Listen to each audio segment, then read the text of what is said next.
children are recovering today after the bounce house they were playing in South Carolina took off. It went airborne and then hit a tree and a power line before going into the road. So as a parent, how can you avoid these possibly tragic accidents? The owners of Indy Inflatables tells me that it's all in the setup.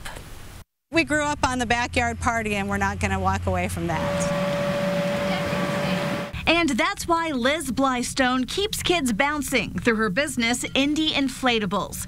But she knows the risk, so she wants to make sure you ask the right questions. What do I need to ask you?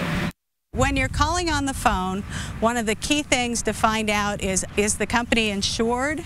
Also, ask to see the company's certificate from Advanced Inflatable Safety Operators. They go over all the new safety features and things, the science behind the bounce houses to try and keep kids safe, kind of like how football helmets have evolved for kids in high school and so forth. Yes. Same thing with bounce houses. The big issue is tethering the bounce house to the ground. This company uses an 18-inch steel stake to make sure it doesn't go anywhere at all. But even with that precaution, weather can take over. The truth is, though, nothing will stop this from going airborne. If like a high 80-mile-an-hour straight line wind hits, this thing's gone.